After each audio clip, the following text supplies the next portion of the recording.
everyone. Today's topic is about a legend.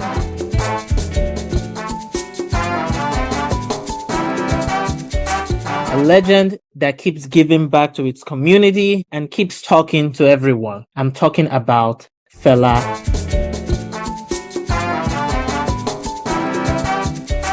The father of Afrobeat, revolutionized music in all of Africa. He's a big deal. I don't want to sing his song because of copyright flagging, but Fela got a little bit of jazz going when you listen to him. You get the upbeat when you hear him. So in today's story about Fela, before we can start Fela, we need to understand the fire behind African music father. His story resonates rhythm, family, fire, and most importantly, freedom. Kind of like the sound of freedom of Nigeria. In my opinion, that's Fela Kuti. But in order for us to understand who Fela is and how he came about, it's worth noting we first honor his mother, a mother who moved mountains, literally and figuratively. As she gave birth to a son, Fela, that moved the world, she, on her own rights, she created something. And this is a good story to tell. Chief Funmilayo Ransome-Kuti. That's who we're going to talk about first before we get into Fela. So, fun fact about Chief Funmilayo Kuti. She was the first woman to drive a car in Nigeria. I told you, she was moving mountains figuratively and literally. First woman to drive a car in Nigeria. Let that sink in. She was born in October 15th in Abeokuta, Ogun State of Nigeria. Her birth name was Frances Abigail Oluwafunmilayo Thomas, later known as Chief Funmilayo Ransome. This after she married and she has achieved some goals. So we're just going to call her Mama Kuti. So Mama Kuti, raised in a conventional conservative family in the Yoruba land from an aristocratic family, which is before Nigeria's independence. Her dad was one of the chiefs in the Yoruba land or Yoruba kingdom that ruled and made decisions. So she kind of understood how things worked from an early age. She was kind of out there and seeing it. Starting from her father to her to Fela, reminds me about this passage when they were like, kindle the flame. Remember your mother, your grandmother Eunice and your mother Lois. Kind of gives me that vibe. Remember your grandfather Thomas and your mother Funmilayo. And then we get Fela and he goes one word. You got to be that important for people to call you Thomas and they know which Thomas they're talking about. In Nigeria, and Chief Funmilayo and then Fela. Great family, great history, which is what we're going to go through. Other than being the first woman to drive a car in Nigeria, she was also awarded the Order of the Niger, which is one of the prestigious medals that you give to a civilian in Nigeria. So she was honored.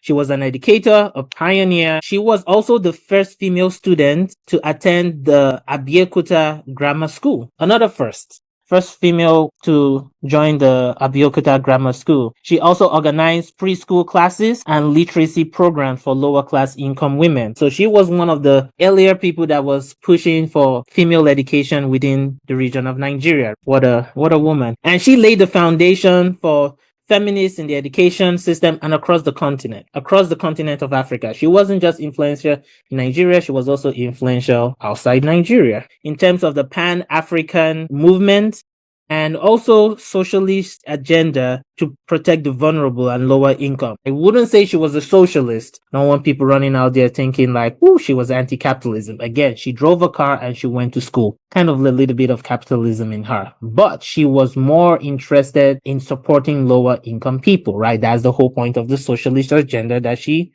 promoted. And she was a good activist. So, quick summary of Funmilayo and what she has done so far. She organized one of the first protests for women's rights in Nigeria, and she also helped them in the Women's Union. She was the vice president of the Women's International Democratic Federation. Right, this happened around 1953. 1953, she was the vice president of that organization, and she partook in an independent movement for global feminist network around the continent, also in the USA and in London. London was the superpower at that time, and everything was happening in London. So she was a clear activist there. During the decolonization of the country, when Nigeria was about to get its independence, she was targeted by the colonial authorities, right? She was one of those names, like, for lack of a better word, she was making what they call good trouble. I can't remember the congressman that spoke about good trouble, but right, she kind of reminds me of that, right? Like, you were known like, oh, she was really fighting for women, fighting for independence, and they're like, you lady, you're making trouble. While the Nigerians were like, yeah, she's making good trouble to help our cause for independence. She also led the Nigerian branch of International League for Peace and Freedom, advising anti-colonial network. She also advocated for other countries trying to get their independence and also trying to stop the colonial regime and everything that was happening. So a quick summary again. In the 1940s, she established the Abeokuta Women's Union, which was a big deal. And then in 1948, she was forced to abdicate her leadership role in the union. In 1953, she became the vice president of Women's International Democratic Federation. Between 1957 and 1958, the British denied her passport and the US denied her visa to come visit. And this was all happening during independence era. So there was a lot of tension. Post World War II independence era, there was a lot of tension going on. And she also led the Nigerian branch of the Women International League for Peace and Freedom, 1963. This is after independence and after Nigeria became a republic. So some recognitions and honor of our great mommy Kuti. Other than being awarded the Lynn Peace Award, indoctrinated into the Order of the Niger, her story also inspired great leaders like one of the first Ghanaian presidents spoke out vocally that her passion and her advocacy was one of the sparks or kindles that brought him into politics. In 2022, there was a biopic made about her, and in 2024, there was also a Broadway play made about her. Mama Kuti died at the age of 77. That was a rich age for back in the days. Google life expectancy during World War I and World War II. She lived to 77 during that time. She did good. But her death wasn't a natural cause. Sadly, her death was caused by a raid in attack of her son Fela. And when they entered their little community called the Kalakuta community, she was pushed out of a window, sustained some injury, and she died because of those injuries. So, tough time. But more on that story as we cover Fela. So now we get into Fela, the birth of a revolutionary, her son. From Funmilayo's dad, that was an aristocrat, to his daughter, Funmilayo, that became one of the Nigeria that worked behind the scene to help Nigeria get their independence.